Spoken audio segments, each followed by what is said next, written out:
Muy bien, pues vamos a entrar en la palabra ya. Espero que tienes ahí a mano el libro de Daniel.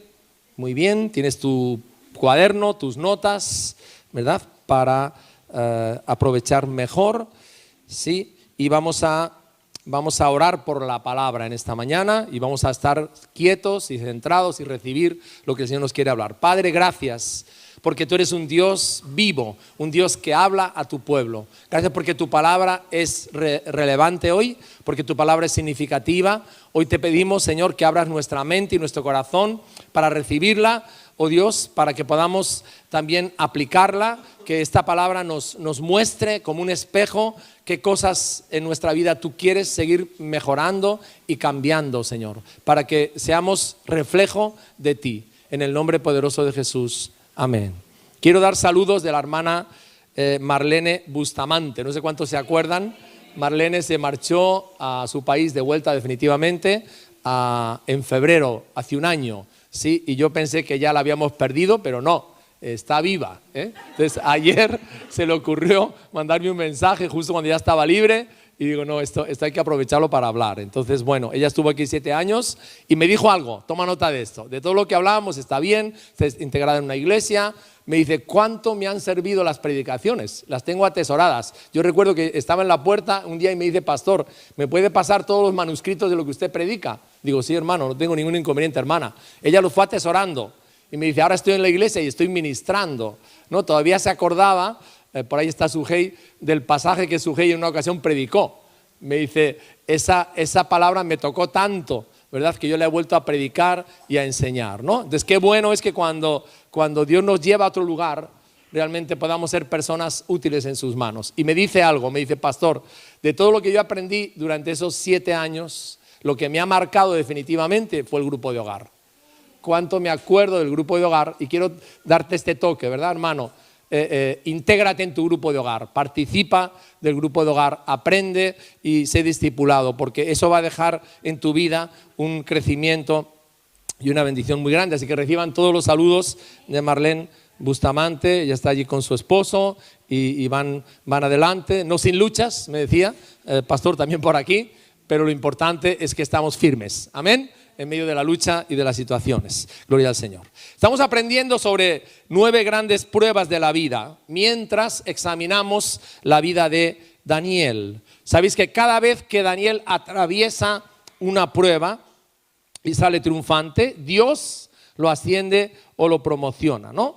Y está claro que lo que estamos viendo en este libro es la intención de Dios cuando nos hace atravesar las diferentes pruebas. ¿Cuál es? Bueno, desarrollar en nosotros carácter, madurez e integridad. Por eso nos prueba. Y vamos a recordar las 4 primeras pruebas. ¿Te acuerdas? La primera es cuando en nuestra vida suceden cambios repentinos y profundos. Daniel con 15 años de repente lo arrebatan de su país. Se lo llevan a un país extraño, a un país con otra cultura, con otro pensamiento, con otras comidas, y no le dan la opción a decir quieres venir o no, sino que lo llevan. Experimenta un cambio profundo. La segunda es la presión social cuando tu autoridad te manda a hacer lo que no es correcto delante de Dios. Y la palabra dice en Daniel 1:8 que Daniel determinó en su corazón no contaminarse con la comida del rey. La tercera prueba es estudiar en una universidad pagana sin perder tu fe. Y la cuarta, cuando te piden hacer lo imposible, que eso fue lo que compartimos el domingo pasado.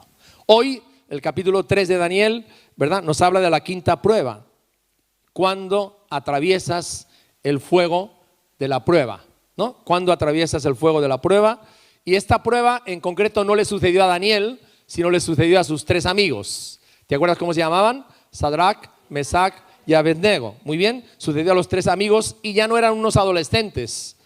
Daniel salió y sus amigos siendo adolescentes, ahora habían pasado 15 años, así que estaban en sus 30 ya, estaban en otra etapa. El rey Nabucodonosor estaba en su máximo esplendor, era el gran emperador del mundo en Babilonia y era el más poderoso que había en la tierra en este momento, un hombre lleno de orgullo y de arrogancia, y hablaremos de eso el próximo domingo. Entonces vamos a ir leyendo por partes este capítulo. Empezamos con el versículo 1, Daniel capítulo 3, versículo 1, y dice así la narración. El rey Nabucodonosor hizo una estatua de oro. Ahora, recuerda esto cuando estás leyendo. La estatua de oro era de él. Él se hizo una estatua de oro, ¿no? Enorme, cuya altura era de 60 codos y su anchura de 6 codos. La levantó en el campo de Dura, la provincia de Babilonia. Tú imagínate como un tremendo estadio, ¿no?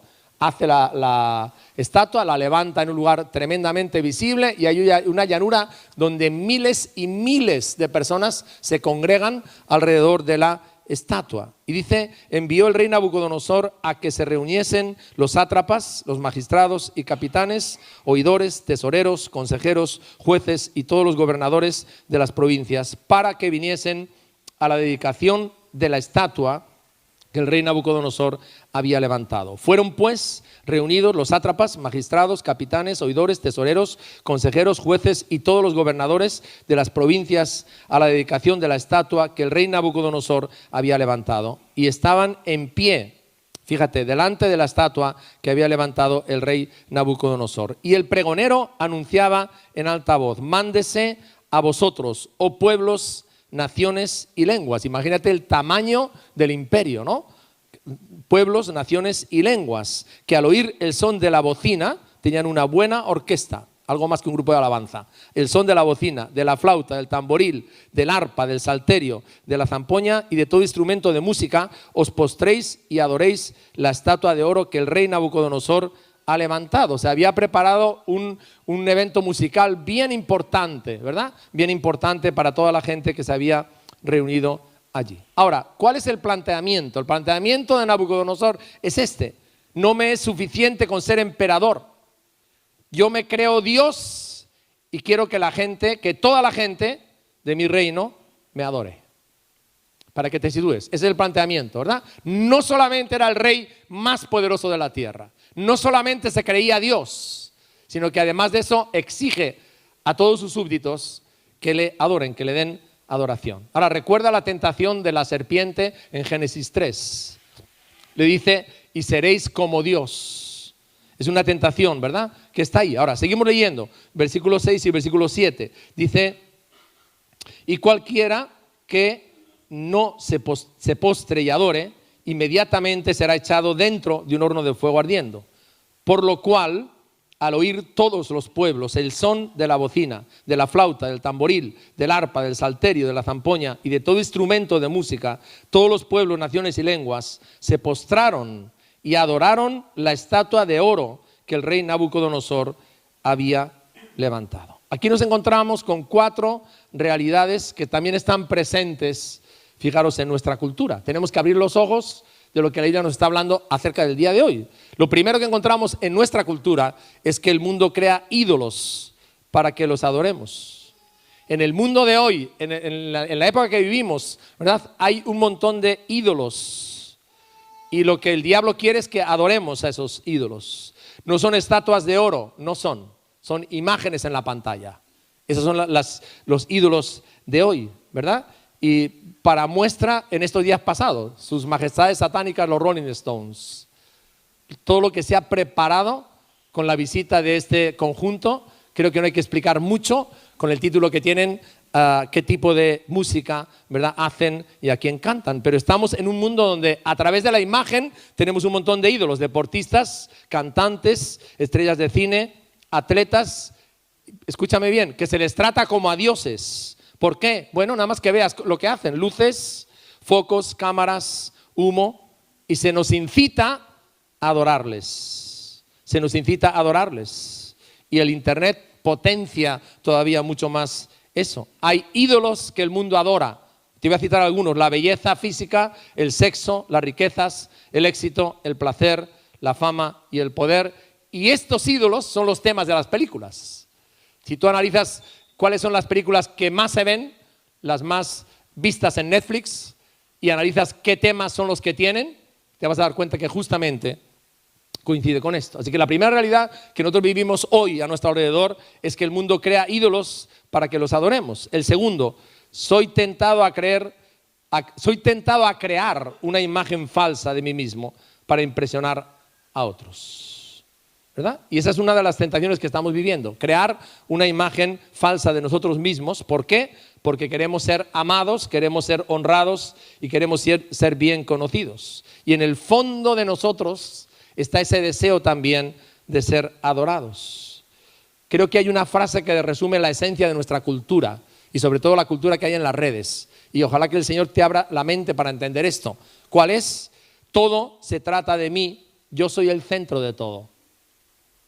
Ese es el eslogan, ¿verdad?, que están transmitiendo, ¿no? Todo se trata de mí y yo soy el centro de todo. Esa es la imagen, esa es la imagen. Lo que realmente somos es el carácter, pero hoy en día se ha reemplazado lo que realmente somos por la imagen de lo que quiero que todos piensen de mí, de lo que quiero que todos se imaginen que soy, ¿verdad? Y se usan las redes sociales para mostrar muchas personas una imagen de ellos mismos en la que aparentan ser lo que realmente no son. ¿Me sigues? Por ejemplo, con las fotos, ¿no? Hay personas que con las fotos en su Facebook quieren dar la imagen de un cuerpo perfecto que no tienen, ¿verdad? Sí. O de una vida perfecta que tampoco viven.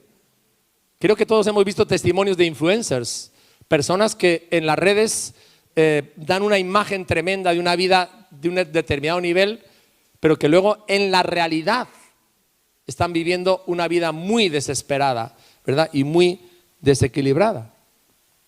Hay personas que no aguantan cuando se sientan en un buen restaurante, sacar una foto y postearla, ¿verdad? Es superior a ellos y ahí están, para impresionar a otros, ¿no? Entonces estamos hablando de esto, hermanos, hacer imágenes de mí mismo para tratar de aparentar y de ser lo que no soy. ¿Sí? Es decir, idolatrarme a mí mismo, porque me creo que soy el centro del mundo. Eso es la cultura de nuestros días, que está marcada por el narcisismo. Pablo advierte en Timoteo, en los últimos días habrá hombres amadores de sí mismos. Es decir, personas que se creen superiores a los demás, que están llenos de ego, de orgullo y de arrogancia. Entonces, no tenemos ídolos de oro, no. Tenemos ídolos de nosotros mismos y los posteamos en Facebook para que otros los adoren. Reflexiona en esto. La tercera realidad: si rechazas las imágenes del mundo, la gente te quemará. Ahora, yo no estoy hablando de quemarte físicamente, ¿no? Porque dice el versículo que hemos leído que en Babilonia todos, miles y miles, se postraron y adoraron al oír la música. Y te digo algo, fíjate el efecto que tiene la música. Y te pregunto, ¿qué música escuchas tú? ¿Qué música escucha tu hijo? ¿Te has parado? Porque la música es neutra, pero la letra no. Y hay personas hoy en día diseñando músicas para adolescentes y para niños que son músicas creadas para meterles en la sensualidad y en la inmoralidad sexual. Están creadas, diseñadas explícitamente. Hay personas que están vendiendo miles y miles de canciones que nacen en sesiones de espiritismo o nacen cuando están drogados. No sé si lo sabes, ¿verdad? Pero eso es así de real. Sí, entonces fíjate, aquí había toda una orquesta que estaba moviendo a una tremenda multitud, miles y miles de personas a postrarse y a adorar. Hay 3 entre miles que se quedan de pie. No se postran, no se inclinan, no adoran, se quedan de pie. Y los 3, por si se te ha olvidado la historia, eran gobernadores de Babilonia. O sea, no eran 3 anónimos por ahí, 3 pelados que nadie conoce, no, eran gobernadores. Los 3 amigos de Daniel eran gobernadores. Podían haber dicho, bueno, para llevarnos bien con el rey, para no perder el cargo, ¿verdad? A ver, agáchate un poquito y vamos a pasar. No, se plantaron en un lugar visible y todo el mundo vio que esos 3 gobernadores dignatarios del emperador y del rey con un cargo público no se doblegaban, no se postraban, se quedaron de pie. Leamos del versículo 8 al 12, fijaros lo que dice. Por esto, en aquel tiempo, algunos varones caldeos vinieron y acusaron maliciosamente a los judíos. Hablaron y dijeron al rey Nabucodonosor: Rey, para siempre vive. Tú, oh rey, has dicho una ley que todo hombre, al oír el son de la bocina de la flauta, del tamboril, del arpa, del salterio, de la zampoña y de todo instrumento de música, se postre y adore la estatua de oro. Y el que no se postre y adore, sea echado dentro de un horno en fuego ardiendo.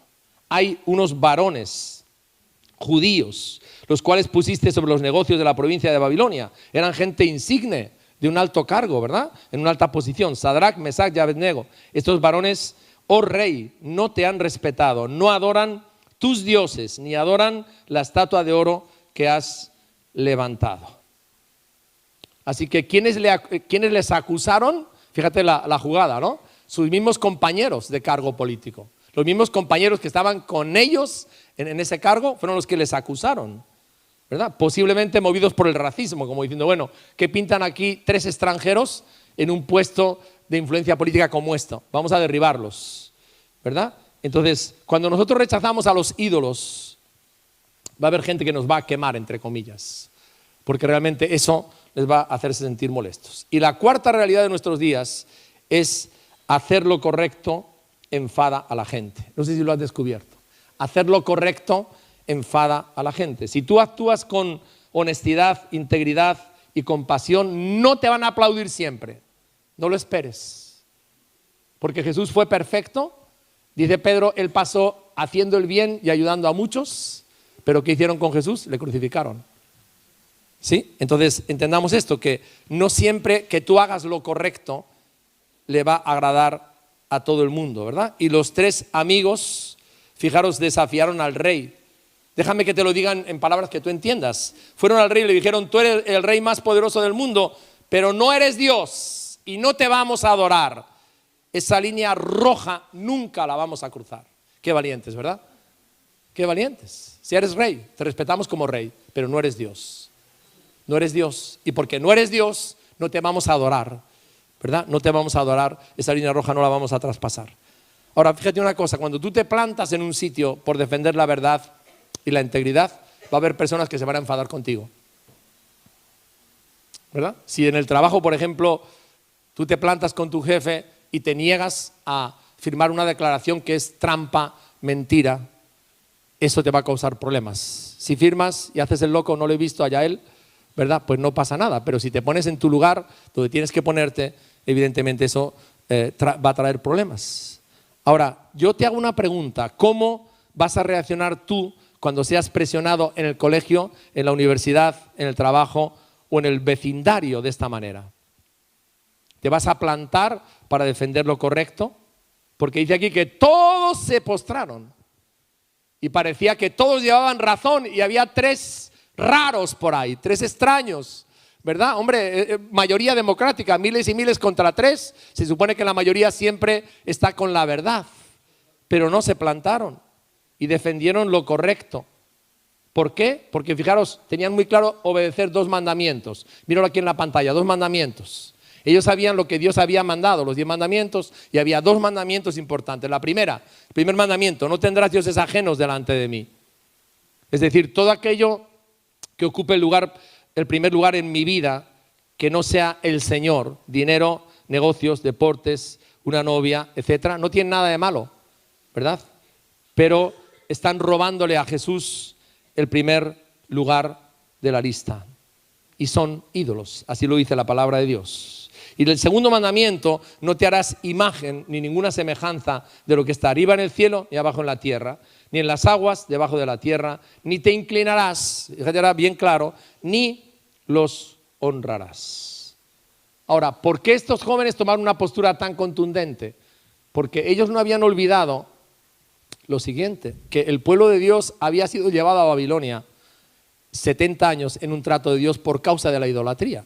El mayor pecado que yo estaba tratando con el pueblo en una forma muy dolorosa para corregirles era la idolatría. Dios les había dicho que no se hicieran ídolos, ¿verdad? Y que no les adoraran. Vamos a leer en el versículo 13. Entonces Nabucodonosor dijo con ira y con enojo que trajesen a Sadrach, Mesach y Abednego. Al instante fueron traídos estos varones delante del rey. Habló Nabucodonosor y les dijo, ¿es verdad, Sadrach, Mesach y Abednego, que vosotros no honráis a mi Dios, ni adoráis la estatua de oro que he levantado? Ahora pues, ¿estáis dispuestos para que al oír el son de bocina, de la flauta, del tamboril, del arpa, del salterio, de la zampoña y de todo instrumento de música, os postréis y adoréis la estatua que he hecho? Porque si no la adoráis, en la misma hora seréis echados en medio de un horno de fuego ardiendo. Y que viene la pregunta, ¿y qué Dios será aquel que os libre de mis manos? O sea, está diciendo, bueno, a ver muchachos, tranquilos. Vamos a no ponernos nerviosos y vamos a calmarnos. Venga, os voy a dar otra oportunidad, ¿vale? Os voy a dar otra oportunidad, ¿no? Vamos a llevarnos bien. Total, sois gobernadores conmigo, vamos a llevarnos bien, ¿no? Voy a dar otra oportunidad. Ahora, fíjate la última pregunta. ¿Qué es lo que estaba en juego aquí? Lo que está en juego en tu trabajo, cuando tú eres presionado y yo soy presionado a vivir en integridad, es lo mismo. Muchas veces no lo vemos así. Es decir, la cuestión es, vale, ¿qué clase de Dios tienes tú? Porque al final el asunto era este. Vale, si el Dios mío, que soy yo mismo, ¿verdad? Nabucodonosor, es más poderoso que el vuestro, vais a morir achicharraos. Pero si el Dios vuestro es el verdadero Dios y el que tiene todo el poder, Él os va a librar. Entonces, mira una cosa, cuando nosotros estamos en una situación de presión en el trabajo, en la universidad, en el colegio, a veces pensamos que se trata de mí, ¿verdad? Voy a quedar mal. Pero al final no se trata ni de ti ni de mí, se trata de Jesús. De que tú y yo estamos dando testimonio de Jesús donde estamos. Y que lo que está en juego, hermanos, no es mi prestigio o tu prestigio. Está en juego el prestigio de Jesús, ¿verdad? El nombre de Jesús. Ahora, fijaros, tenían que elegir. Sabían muy claro que el pueblo de Dios había sido llevado a Babilonia por la idolatría, por haber tenido dioses ajenos, haberles adorado, ¿verdad? Y realmente ellos tenían que demostrar, ¿no? Ahí con su postura, con su actitud, ¿no? Cuál era su verdadera convicción.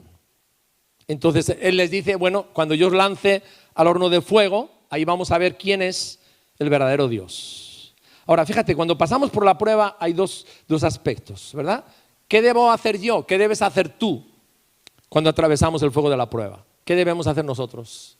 Y la otra parte es, bueno, ¿qué hace Dios cuando un hijo suyo confía en Él de todo corazón y atraviesa el fuego de la prueba? Yo quiero hablarte de las 4 cosas que nosotros debemos hacer, ¿no? Como hijos de Dios al atravesar las pruebas. Y las 6 cosas que hace Dios cuando hemos confiado en Él, pero tenemos que atravesar la prueba. Vamos a ir con las primeras 4, ¿verdad? Las primeras 4 cosas que ellos hicieron cuando fueron amenazados por ser lanzados al horno de fuego. Lo primero, no te preocupes por defenderte a ti mismo.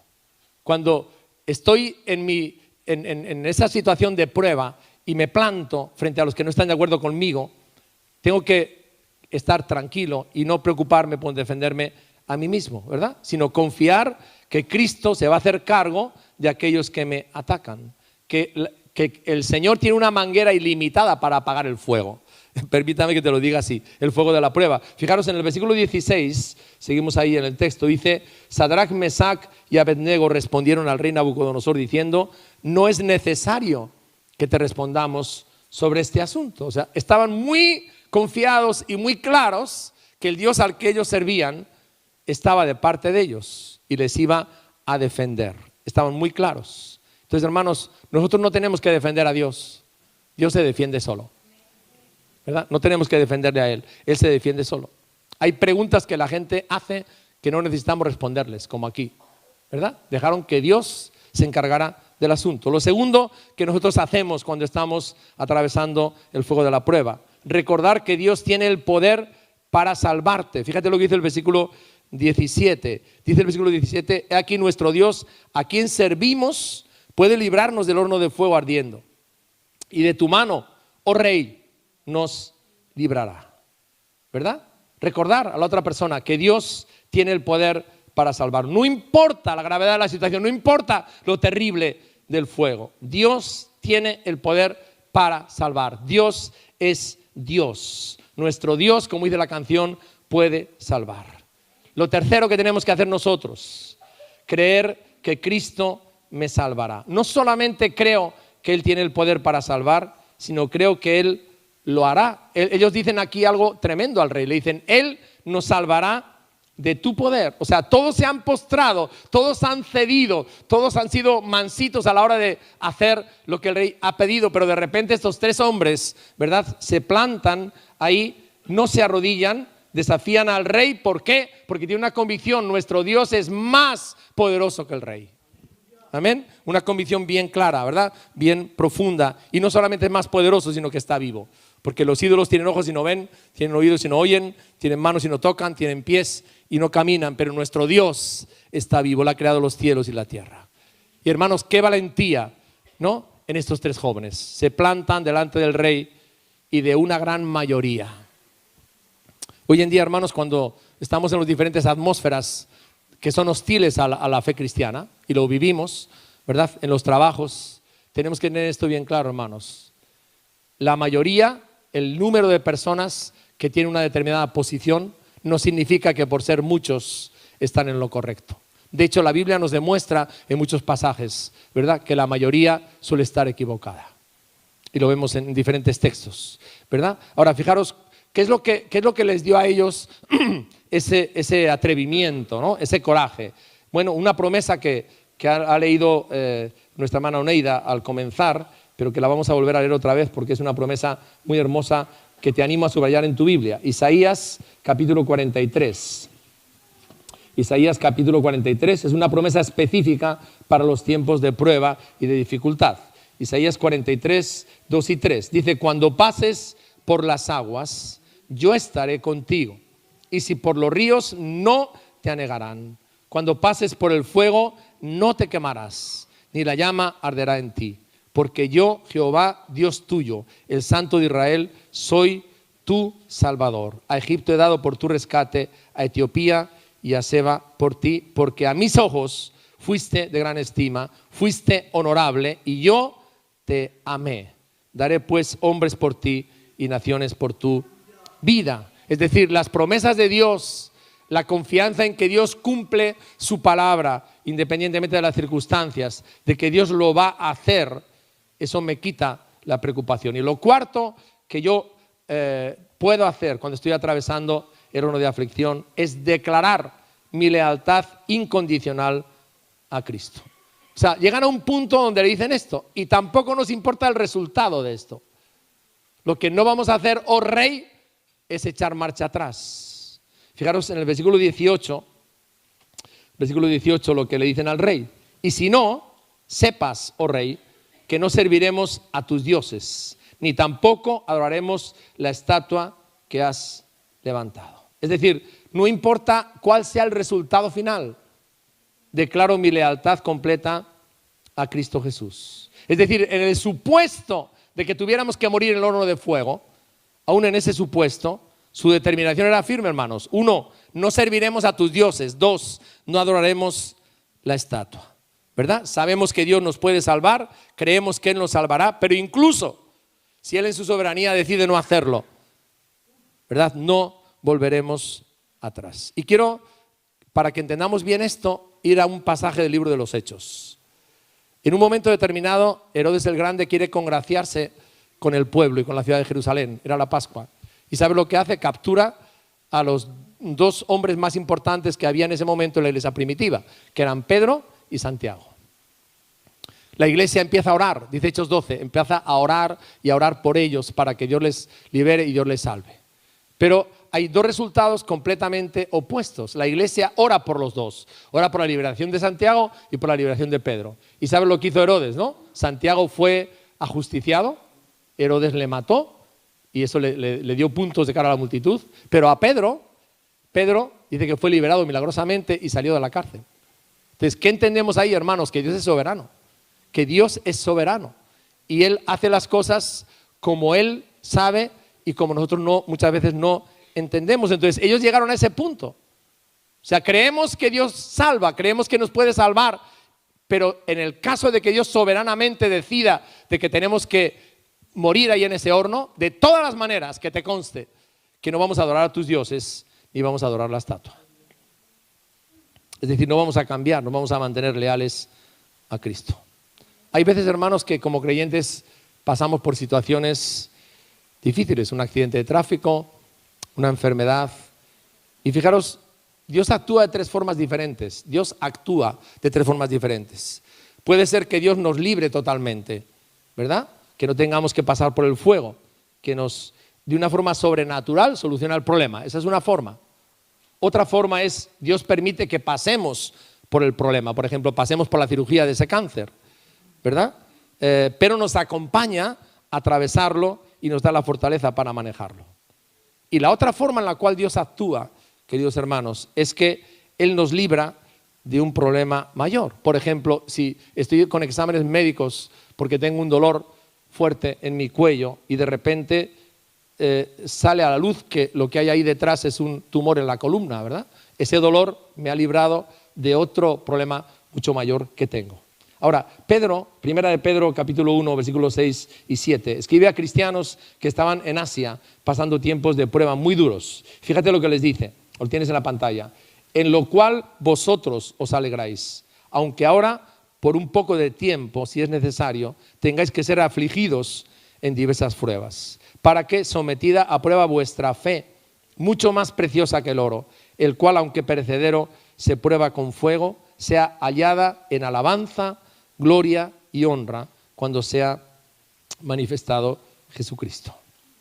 Entonces, Dios dice aquí que Él permite que seamos afligidos en diferentes pruebas. ¿Por qué? Porque Dios está más interesado en el desarrollo de nuestro carácter que en nuestra comodidad. Nosotros queremos la comodidad, ¿sí? Pero Dios está más interesado en desarrollar nuestro carácter que en nuestra comodidad. Y quiero decirte algo que tú ya sabes, todavía no estás en el cielo, ¿verdad? Todavía seguimos en la escuela del discipulado, somos aprendices, estamos atravesando aflicciones para ser perfeccionados y para que nuestro carácter sea formado. Entonces, Él está más interesado en la santificación en mi vida que en mi seguridad, ¿no? Hay muchos testimonios de personas que han experimentado un doloroso divorcio o una bancarrota porque fue la única manera de que esa persona llegase a ser salvo y conocer a Jesús. Entonces la deducción es lógica, ¿no? Valió la pena tener que atravesar ese sufrimiento para alcanzar y llegar a recibir a Cristo y ser salvos eternamente. Versículo 19, estamos en Daniel 3. Fíjate lo que dice aquí. Entonces Nabucodonosor se llenó de ira y se demudó el aspecto de su rostro contra Sadrach, Mesach y Abednego y ordenó que el horno se calentase 7 veces más de lo acostumbrado. Se enfureció, ¿no? Aquí vemos que se enfureció contra los 3 amigos y fue tal la furia que el rostro se le transformó de la rabia, ¿no? Y ordenó, bueno, que calienten el horno 7 veces más. Ahora, ¿qué estaba manifestando aquí Nabucodonosor? Pues evidentemente lo que estaba manifestando aquí era encubriendo su inseguridad. Se sentía completamente inseguro frente a estos 3 hombres que lo tenían todo tan claro y se lo expresaron y se lo confesaron así. Es decir, nadie jamás a Nabucodonosor le había retado a negarse a obedecer sus órdenes como estos 3 judíos. Ahora, tú tienes que recordar algo, cuanto más fuerte te atacan, más insegura está la persona. Estoy tan seguro de mi fe y de mis creencias que aunque un ateo o un agnóstico venga a atacarme, ¿verdad? Me voy a mantener firme en ellas. Ahora, ¿qué hizo Dios? Fíjate qué momento tan difícil, qué momento tan complicado. Las 6 cosas que hace Dios cuando confiamos en Él en la prueba. Vamos a leerlas del versículo 20 al 23.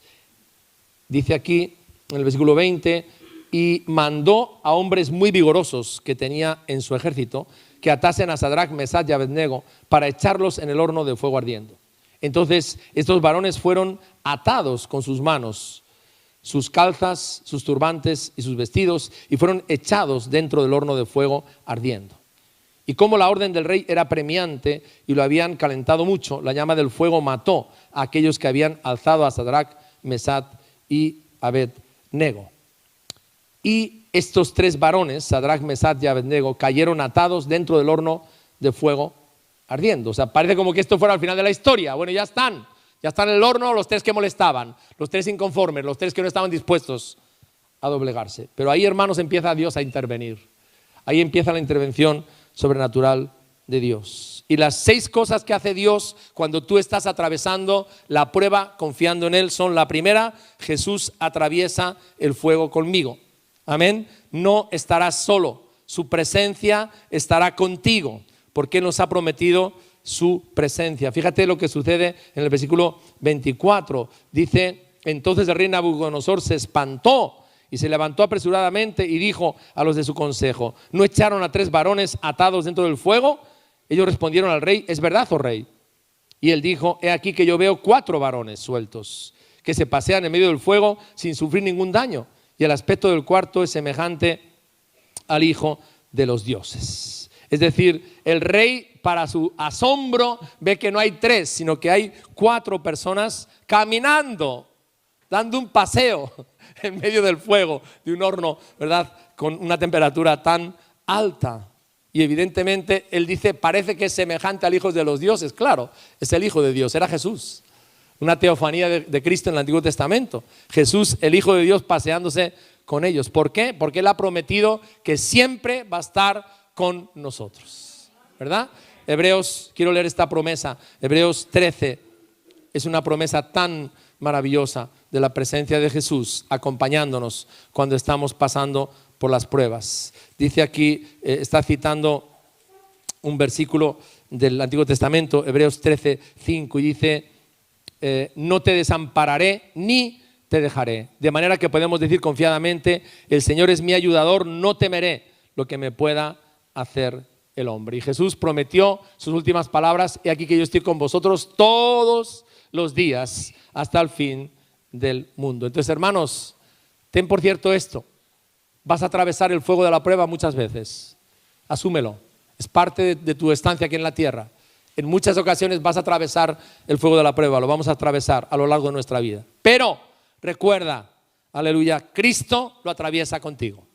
Amén. Muy bien. Lo segundo que hace Dios por estos hombres que confían en Él cuando están en el horno: Jesús quemará todo lo que nos ate. Es impresionante ver esto, ¿no? El fuego no tuvo poder ninguno sobre sus cuerpos, los cabellos de ellos no se quemaron, las ropas estaban intactas, ni tan siquiera tenían olor a humo. Ahora, quiere decir esto que el pasar las pruebas, hermanos, va a quemar esas ataduras que en tu vida te están impidiendo madurar. Escúchame bien honesto. Hay, tristemente, hermanos, pero a veces no le dejamos a Dios otra opción que pasar por las pruebas para que todas esas ataduras que nos están impidiendo crecer, desarrollarnos en el Señor, madurar, desaparezcan de nuestra vida. Y básicamente yo creo que son temores, ¿no? Hay muchos temores en nosotros todavía que nos impiden alcanzar la madurez en Cristo Jesús. Entonces te vas a dar cuenta de esto. Cuando tú sales de la prueba habiendo confiado en el Señor, hay ataduras que van a quedar rotas y va a haber un crecimiento en la fe. Isaías 48, versículo 10. Fíjate, dice aquí el Señor: he aquí te he purificado, y no como a plata, te he escogido en el horno de la aflicción. Es decir, Dios refina nuestra vida en el fuego de las pruebas, quita la escoria para hacernos a la imagen de Jesús. Hay una ilustración que nos permite ver esto con claridad, y es la forma en que fundían la plata en la época de la Biblia. Era el crisol, ¿no? El horno se llamaba el crisol, y en el crisol echaban los pedazos de mineral de plata en bruto, ¿no? Y empezaban a derretirse, ¿no? Lo que tiene el crisol es que va sacando todas las impurezas a la superficie.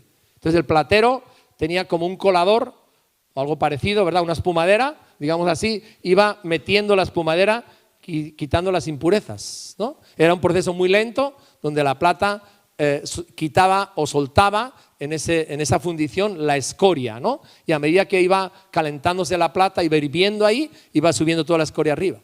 Y el fundidor de la plata sabía muy bien que la plata estaba pura. ¿Sabes cómo? Cuando se inclinaba, ¿no? Y veía su rostro completamente nítido, reflejado en la plata. Y en ese proceso estamos, hermanos, ¿no? Las pruebas nos van a limpiar de las impurezas de carácter. ¿Para qué? Para ser como Jesús. Amén. Entonces lo segundo que Dios hace cuando confías en Él es que va a quemar toda aquella impureza, ¿no?, que no refleja a Cristo en tu vida. Lo tercero, Cristo me dará una nueva libertad. Me va a hacer libre de las expectativas de otras personas sobre mí. Me va a liberar de las opiniones de otras personas sobre mí. Salmo 66:12. Salmo 66:12. Dice aquí la palabra de Dios: hiciste cabalgar hombres sobre nuestra cabeza. Pasamos por el fuego y por el agua y nos sacaste a abundancia. Entonces, hermanos, conocer a Cristo, conocer la verdad, nos hace libres, ¿no? No todas las personas, cuando estamos atravesando el tiempo de prueba, van a tener una buena reacción con nosotros. No. Ahora, no se trata aquí de agradar a las personas o de ser populares o de gustar a todo el mundo, ¿no? Cuando Cristo nos hace pasar por las pruebas, una de las cosas que aprendemos es que se trata de Él, de agradarle a Él y de vivir para Él, no para los demás. Lo cuarto que Dios hace cuando confiamos en Él y atravesamos las pruebas: Jesús se asegura de que salga ileso. Leemos otra vez en Daniel 3, del 26 al 27. Entonces Nabucodonosor se acercó a la puerta del horno de fuego ardiendo y dijo: Sadrac, Mesac y Abednego, siervos del Dios Altísimo, salid y venid. Entonces Sadrac, Mesac y Abednego salieron de en medio del fuego y se juntaron los sátrapas, los gobernadores, los capitanes, los consejeros del rey para mirar a estos varones cómo el fuego no había tenido poder alguno sobre sus cuerpos, ni aun el cabello de sus cabezas se había quemado, sus ropas estaban intactas y ni siquiera olor de fuego tenían. Ahora, fijaros, todo un rey, el dueño del mundo, el más poderoso, que se creía Dios y que había pedido a todo el mundo que le adore, hace un acto público aquí de reconocer a Dios como el verdadero Dios delante de miles de personas. Viene a confesar: mis dioses son dioses falsos y vanos, pero ellos adoran al Dios verdadero. Y eso me conmueve, hermanos, porque eso demuestra esa fe inconmovible que los tres tenían, que es el tema de lo que estamos compartiendo, ¿verdad? Una fe que, sometida a prueba, sometida a presión por un montón de situaciones y de circunstancias, cuando es, digamos, provocada a adorar a otras cosas, no cede, amén, sino que se mantiene inconmovible. Gloria al nombre de Jesús. Y Dios se aseguró de que salieran ilesos. Lo quinto que vemos aquí: los inconversos vienen a Jesús. Imagínate ver al rey haciendo públicamente esa confesión. ¿A cuántas personas, ¿no?, que estaban allí eso les tocaría profundamente? Les atraería a muchos de ellos que eran adoradores de ídolos.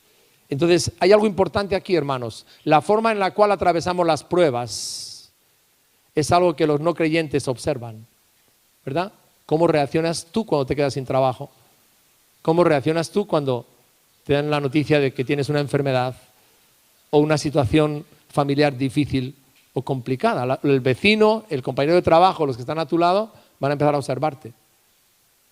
¿Realmente tu fe en la prueba tiene consistencia o solamente cuando te va todo muy bien? Y yo os aseguro una cosa, queridos hermanos, a todos, ¿verdad? Las personas que nos conocen nos observan mucho, se fijan mucho, no tanto en lo que les decimos, no tanto, sino en cómo reaccionamos y sobre todo cómo reaccionamos en los momentos difíciles. En el proceso que mi papá transitó de luchar 4 años con el cáncer, llegó a la etapa terminal. Y en la etapa terminal le subieron a una planta donde estaban personas terminales, pero no eran personas de 80 años. Había jóvenes de 20 años con un cáncer terminal, había mamás, había papás.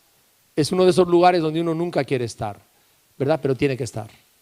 Y yo recuerdo vívidamente, ¿no?, cómo las personas reaccionaban. Había personas que gritaban, había personas que daban puños en la pared, se tiraban al suelo, porque no podían soportar ver a un ser querido muriendo de esa forma, de esa manera.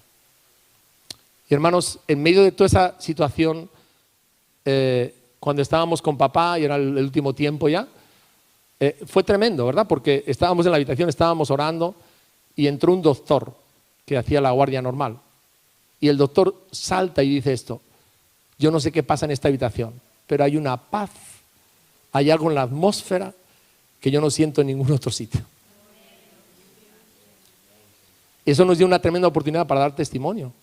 ¿Qué quiero decirte con esto? Que la fe en Cristo funciona.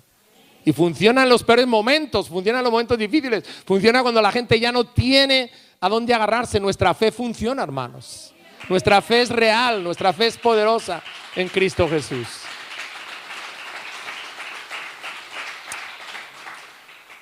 Y qué importante, hermanos, es que podamos en esos momentos, ¿verdad?, ser personas que reaccionamos de tal manera que los que no conocen a Jesús puedan acercarse a Jesús y decir: yo quisiera tener esa fe también.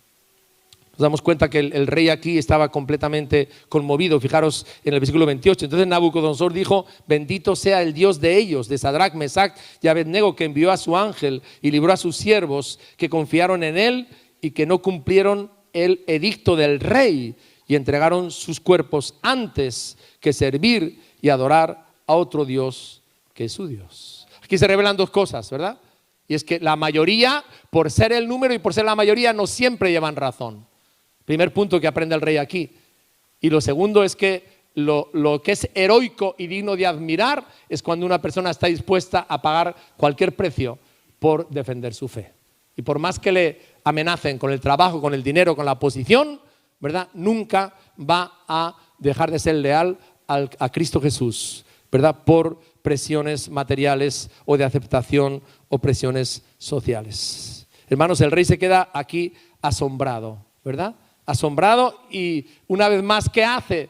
Pues mirar a Dios y decir: bueno, aquí ¿quién ha ganado la batalla? El Dios de ellos. El Dios de ellos ha ganado la batalla, es el verdadero Dios. ¿Por qué? Porque ellos han sido capaces, digamos, de reflejar a ese Dios y de mantener una fe firme en su Dios, que es impresionante. Prefirieron entregar sus cuerpos antes que servir y adorar a otro Dios. Confiaron plenamente en su Dios y por eso Él les libró. Creo que uno de los epitafios más bonitos para nuestra tumba sería esta: confió en Dios, ¿verdad? Confió en Dios. Si pudieran resumir la vida de un creyente con esas tres palabras, ¿verdad? En medio de todo, las adversidades, las dificultades, todo lo que le vino, todas las situaciones, pero se caracterizó por esto: confió en Dios. Y salieron ilesos. Ahora, yo te quiero hacer una pregunta directa. ¿Por quién estarías tú dispuesto a morir? ¿Por quién estarías tú dispuesto a morir? Porque fíjate una cosa: si todavía no tienes claro que estás dispuesto a morir por Jesús, tampoco tienes claro que estás dispuesto a vivir para Jesús. Déjame que te lo repita otra vez, ¿verdad? Si nuestra fe no ha llegado a ese límite de compromiso, de que estoy dispuesto a morir por Jesús, a dar todo en mi vida, todas las demás cosas por Él, entonces no tengo claro, seguro, no tengo claro todavía que estoy dispuesto a vivir, pero solamente para Él, solamente para Jesús. Es curioso que hay unos, dentro de los pinos, ¿no?, y de las piñas, hay diferentes tipos de árboles, ¿verdad? Y de hecho se ha descubierto que hay ciertas semillas de los pinos, fíjate, que solamente, salen de la piña cuando hay un incendio en el bosque, curiosamente, ¿verdad? Entonces son piñas que guardan dentro los piñones, ¿no?, que es la semilla, pero al ser producidas por el árbol quedan como selladas, ¿no? La piña queda como selladas por la resina, ¿no? ¿Y qué tiene que suceder? Tiene que haber un incendio en el bosque. ¿Para qué? Para que la resina se derrita y entonces los piñones puedan salir y puedan germinar y crecer esas semillas. Y sabes, en nuestra vida hay experiencias que solamente nos van a suceder cuando atravesemos por las pruebas.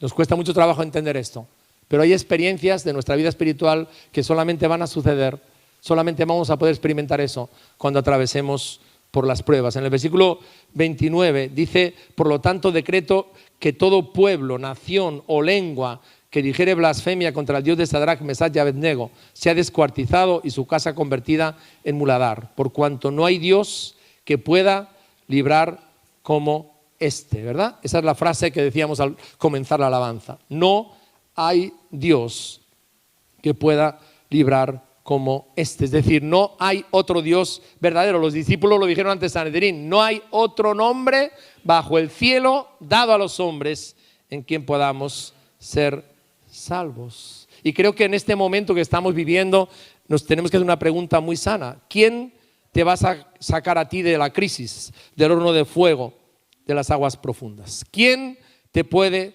salvar? Pido al grupo de alabanza que pase aquí adelante. Te vas a salvar tú a ti mismo. Te va a salvar el gobierno.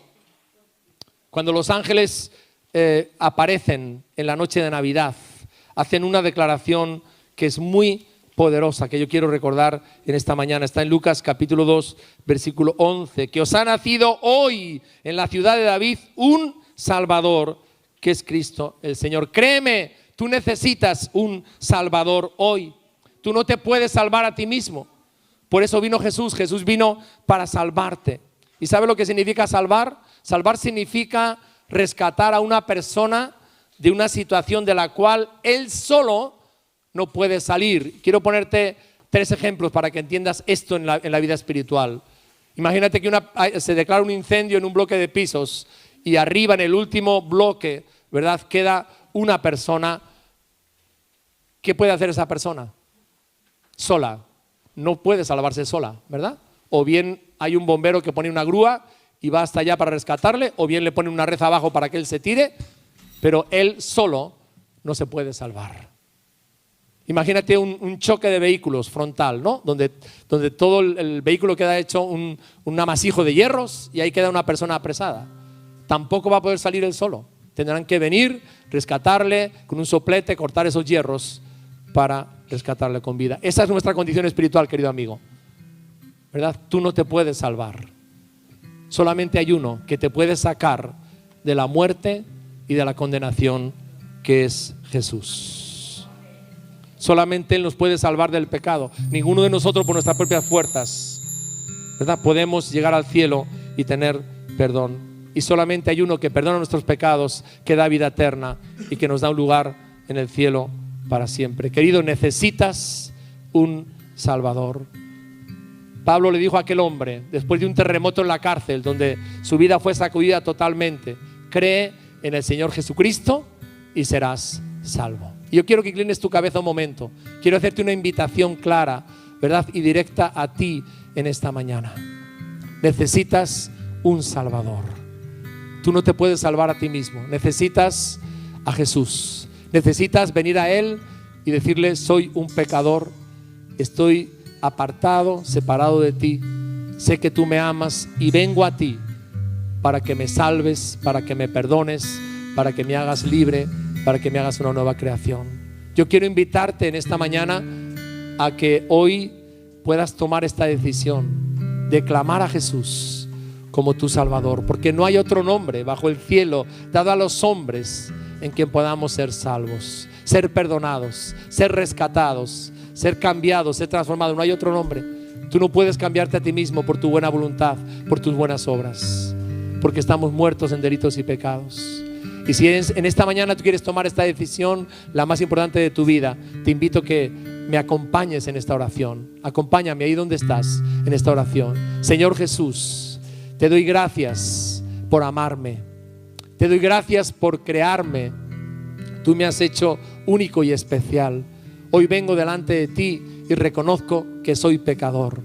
Reconozco que no puedo salvarme a mí mismo y clamo a ti, Señor. Perdona mis pecados.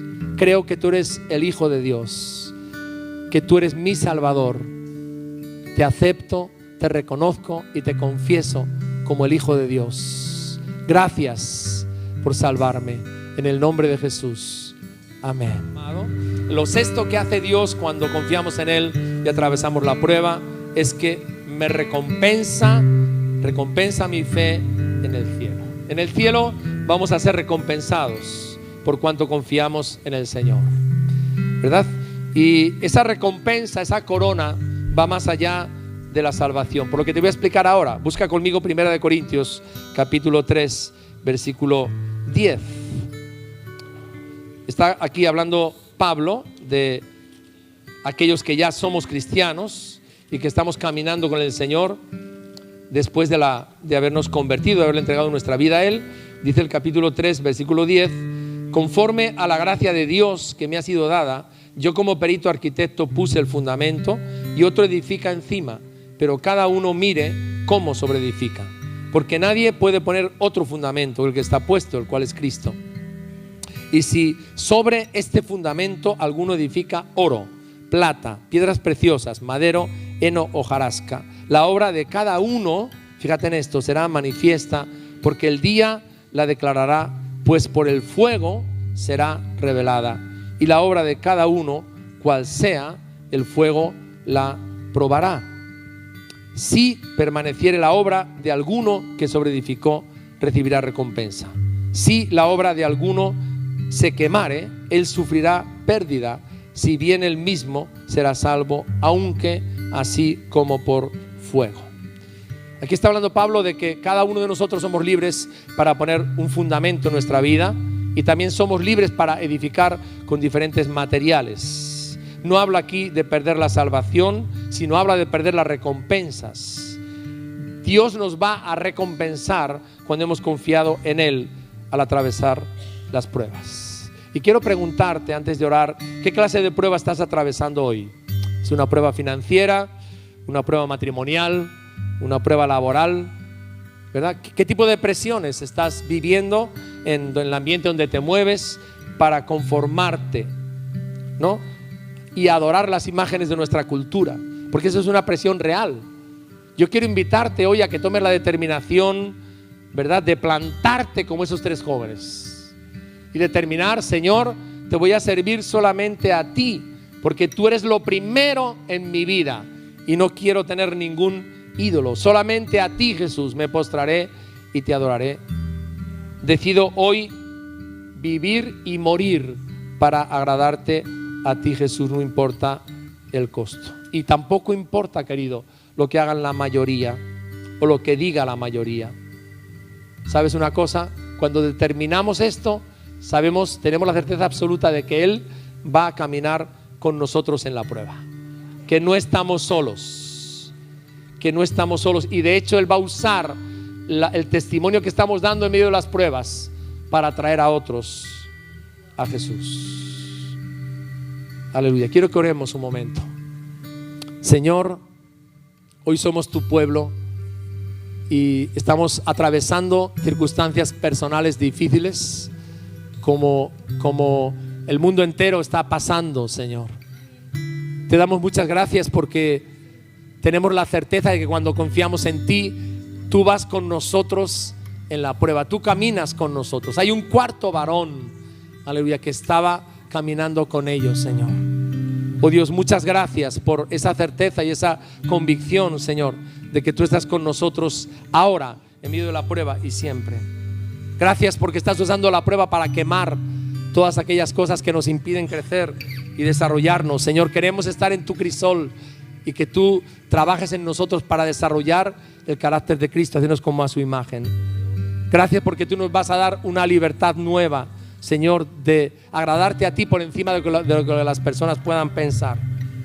Gracias, Señor, porque tú te vas a asegurar de que salgamos ilesos de la prueba. Y gracias, Señor, porque vas a usar el testimonio de la prueba para que otros puedan conocerte, Señor.